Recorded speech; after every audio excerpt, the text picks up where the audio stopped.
Muy buenas noches, mis queridos amigos. Gusto de saludarlos un poquitito antes de las 7 el día de hoy. Pues siempre tratando de predicar el Evangelio de Cristo, el mensaje de la salvación, a todos nuestros amigos que nos siguen cada día a las 7 de la noche en Reflexiones de la Biblia. Bueno, el día de ayer hemos comenzado todos los sábados por la noche un programa que esperamos ustedes nos puedan dar seguimiento. Vamos a comenzar a estudiar el libro de Daniel. El sábado pasado, el día de ayer, hemos hecho la introducción, así que no se lo pierdan. Todos los sábados en la comunidad cristiana diferenciada, el programa La Biblia Abierta. Así que ustedes pueden invitar a sus amigos a escudriñar el libro de Daniel todos los sábados a las 7 de la noche. Y como siempre, de domingo a viernes, tenemos nuestro programa Reflexiones de la Biblia. Estamos estudiando justamente el avance del Evangelio en tiempos, en sus inicios, justamente cuando Jesús había recién ascendido a los cielos, dejó a sus discípulos el encargo de ir y predicar el Evangelio a toda nación, tribu, lengua y pueblo, a toda criatura, bautizándolos en el nombre del Padre, del Hijo y del Espíritu Santo. Muchos, a partir de ese momento, cuando Jesús ascendió a los cielos, comenzaron a predicar el Evangelio por experiencia, especialmente los discípulos, quienes habían participado con Jesús todos los días, habían gustado del privilegio de ver, de ese privilegio de ver sus obras milagrosas y por supuesto habían participado del evangelio del reino, que era el acercamiento del reino que decía Jesús cuando hablaba acerca de él y de su misión. Este evangelio a través de las edades ha sido eh, transmitido de persona a persona, de boca en boca. Las personas han comenzado a contar las historias de Jesús y por supuesto los mismos discípulos comenzaron a escribir lo que ellos habían escuchado y visto respecto de Jesús.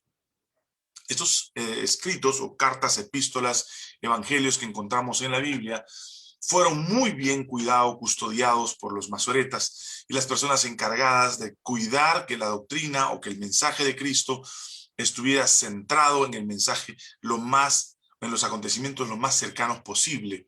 Es por eso que es importante que tomemos en cuenta que la escritura no es simplemente un libro que escribieron los hombres y que simplemente se les ocurrió. La ayuda del Espíritu Santo fue lo que permitió que este evangelio o estos acontecimientos relatados en la Biblia puedan ser parte de nuestra lectura diaria ahora, y no solamente por ahora, sino a través de los siglos. En la Biblia se ha mantenido, la escritura se ha mantenido desde el momento en que Moisés, allá por los años 1400 y tanto, 90, por ahí antes de Cristo, comenzó a escribir la palabra de Dios, después conocida como el Pentateuco, y luego los profetas y otros más.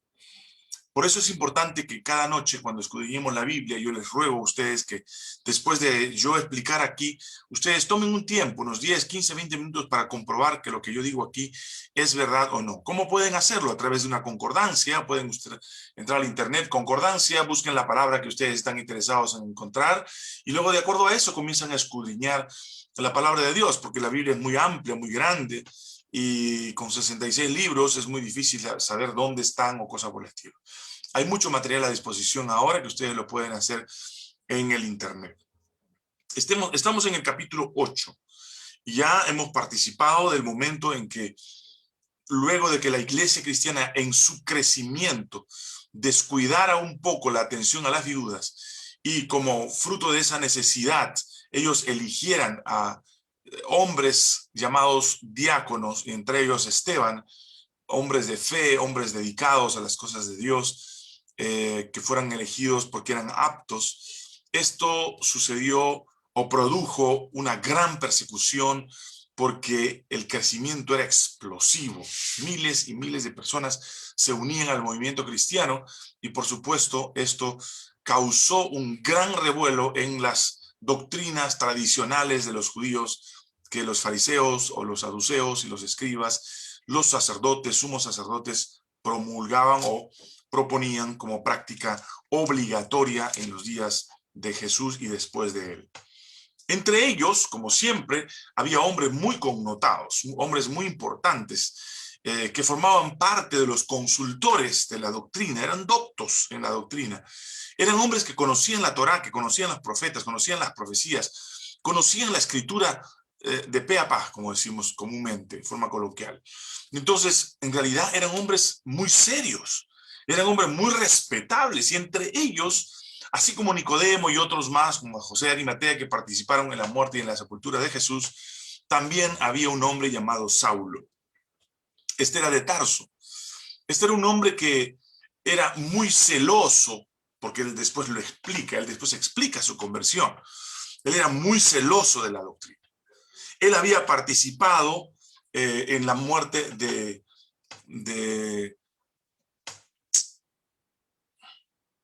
Esteban. Estaba tratando de recordar el nombre de Esteban. En la muerte de Esteban. Y él con su presencia consentía que se persiguiera y se torturara y se matara a muchos que estaban en contra de las doctrinas de los judíos. Y por supuesto, muchos de ellos que eran, todos ellos, cristianos. En aquel día hubo una gran persecución contra la iglesia que estaba en Jerusalén. En Jerusalén hubo miles y miles que se unieron al movimiento cristiano. Y todos fueron esparcidos por las tierras de Judea y de Samaria, salvo los apóstoles. Ustedes saben que Jesús les había dicho que no salieran primero de Jerusalén, que se quedaran en Jerusalén y que predicaran primero allí. La conversión fue tal, y el mismo hecho de ser perseguidos y haber esta diáspora de gente que comenzó a escapar de Jerusalén para irse a diferentes lugares, como menciona aquí Judea y Samaria, excepto los apóstoles que de alguna manera todavía permanecían en Jerusalén. Esto fue también uno de los planes de Dios. Por supuesto, si estos no eran perseguidos y se quedaban en Jerusalén, el evangelio no iba a abrirse campo en otras ciudades. Así que Dios permite a veces las cosas, la persecución por esa razón. Mientras tanto, nosotros estemos aquí tranquilos y no pasa nada, muchos de nosotros estaremos en nuestras casas gozando de los privilegios de la comodidad de nuestro hogar, y nos olvidamos que tenemos una función muy especial de dar a conocer el mensaje de Jesús. Ahora, yo no sé cómo lo está haciendo usted.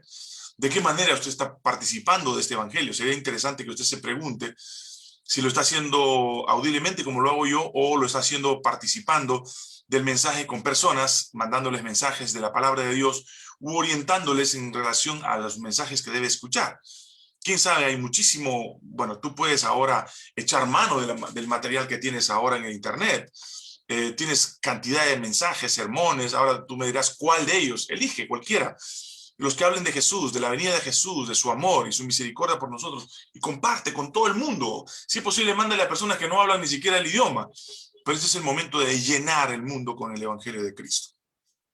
Entonces dice la Biblia que eran esparcidos, versículo 2, capítulo 8 de Hechos de los Apóstoles, y hombres piadosos llevaron a enterrar a Esteban e hicieron gran llanto sobre él. Y Saulo asolaba a la iglesia, y entrando casa por casa, arrastraba a hombres y a mujeres y los entregaba en la cárcel. Qué tremendo era este hombre, ¿no? Ni siquiera pequeño de estatura, pero poderoso en sus convicciones, ¿no? Tiene una influencia importantísima en el trabajo de la preservación de su doctrina. Era muy respetado en el Sanedrín.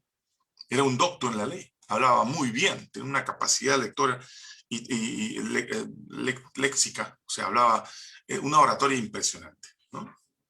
Pero, dice el versículo, los que fueron esparcidos iban por todas partes, no con miedo, anunciando el evangelio. Entonces Felipe, descendiendo a la ciudad de Samaria, les predicaba a Cristo.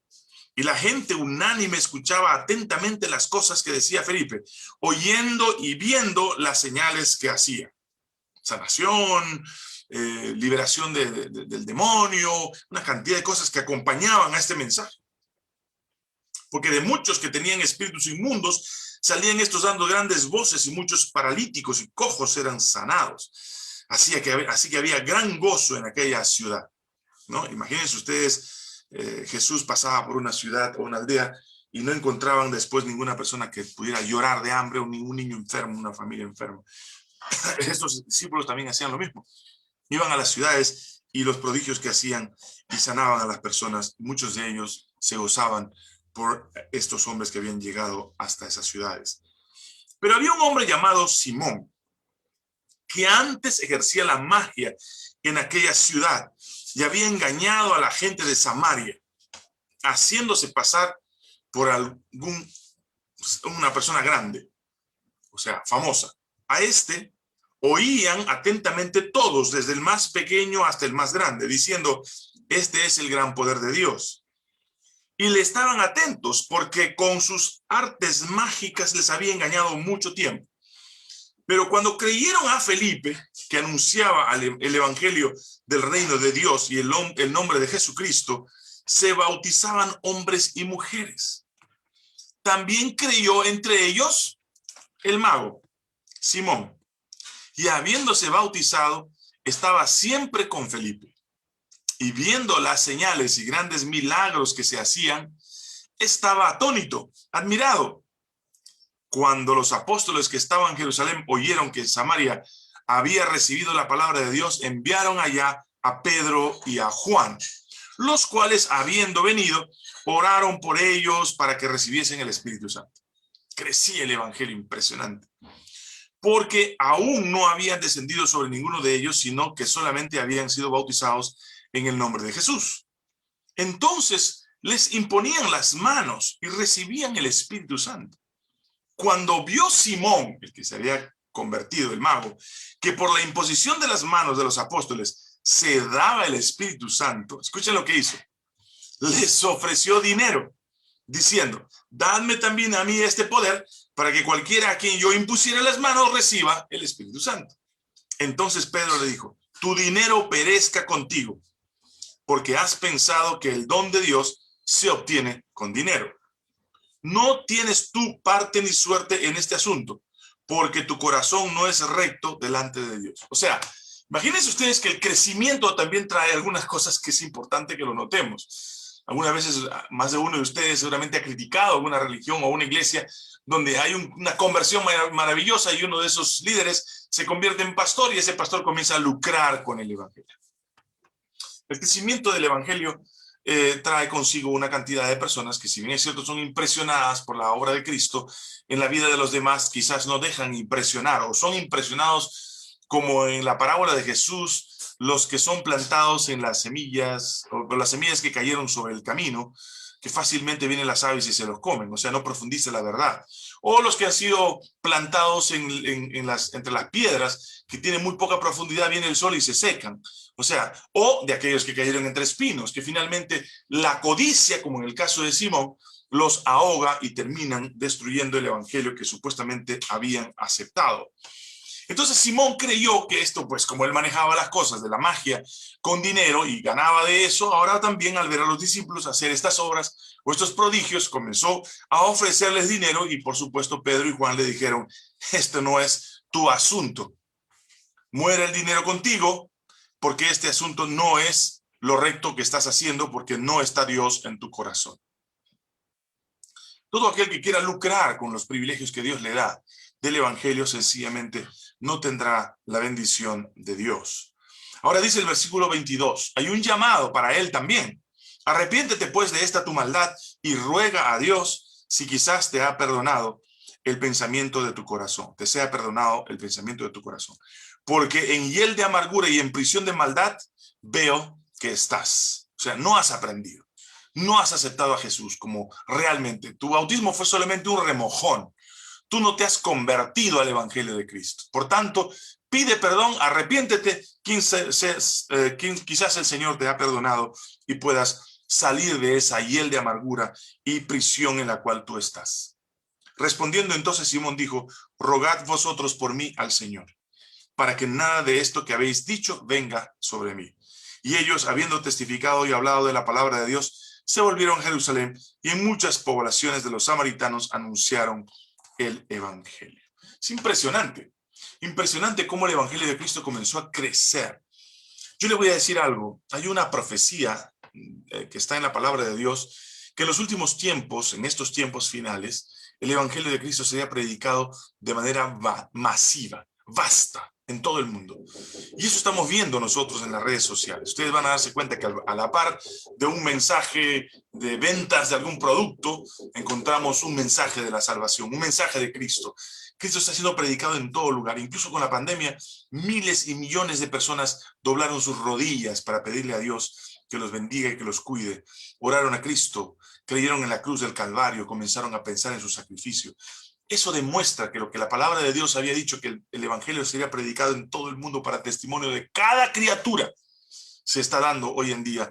Y creo que nosotros somos parte de eso. Que te gustaría ser, si te gustaría ser parte de esto, abre tus redes y en tu Facebook, en tu Twitter, en lo que tengas, en tus redes sociales, escribe algo de la palabra de Dios. Por ahí a un amigo se le ocurrió tomar una foto de un texto bíblico todos los días. Toma una foto y lo pone en su Facebook. Seguramente algún corazón recibirá el mensaje de la salvación. Le voy a dar mi testimonio. Estaba justamente mirando una película que le llaman como novela acerca de Jesucristo, ¿no? Jesús de Nazaret. Es una película hecha en el Brasil, en series, y antenoche presentaron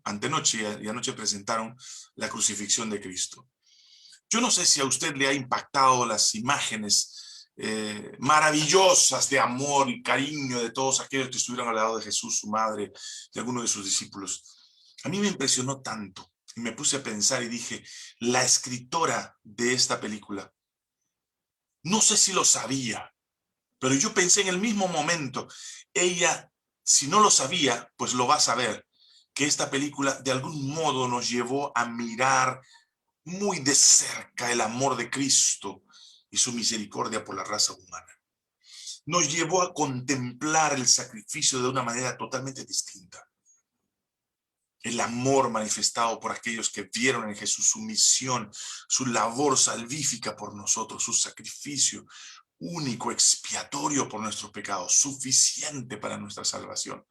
No hace otra cosa más, a mí por lo menos me trajo al corazón y a la mente el espíritu de creer en Jesús, creer más en Jesús, de poner mi vida en sus manos, de tener mi vida asegurada, por lo menos contemplar más de cerca su amor y no depender tanto de las cosas de este mundo. Eso me hace ver a mí el mundo o el futuro de una manera diferente. Yo quiero esta noche dar mi testimonio de que Jesús es mi Salvador y yo creo en Él y quiero compartir contigo este mensaje y quiero que tengas esperanza. Yo también estoy luchando con mi propia esperanza.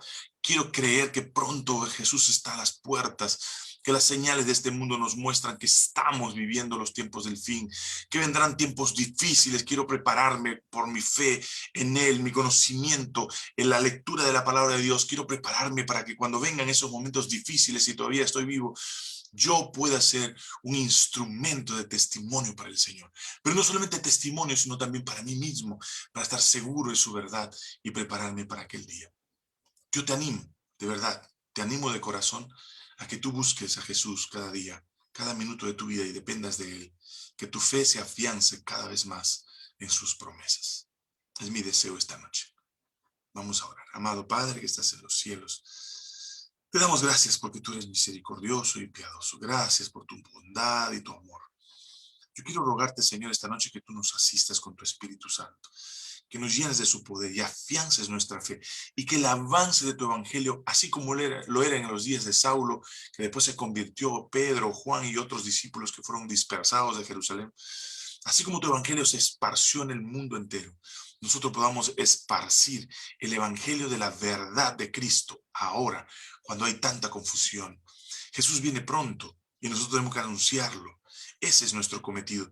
Señor Jesús, nosotros creemos en eso y ayúdanos a hacerlo de manera consciente, plena, con fe, seguros de que tú estarás siempre guiando nuestro evangelio y llevando este evangelio a personas que no lo conocen. En tus manos nos encomendamos con nuestros errores, con nuestras faltas todavía en nosotros, porque somos humanos, porque sabemos que en ti alcanzamos misericordia y justicia. Te pedimos estos favores en tu nombre, Señor Jesús. Te ruego también que tú bendigas a la tía Elena, que está muy delicada, a Daniela, a David, al tío Jorge, a Susi, que está pasando un momento muy difícil de su salud. Así como has recuperado a miles, Señor, recupéralos también y que su fe no falte. Asista a los que están necesitados de ti. En tu nombre, Señor Jesús. Amén. Que Dios los bendiga a todos. Este es el programa de todos los días, Reflexiones de la Biblia, con Boris Darmo, un servidor. Nos vemos mañana a las 7 en punto. Chao, chao.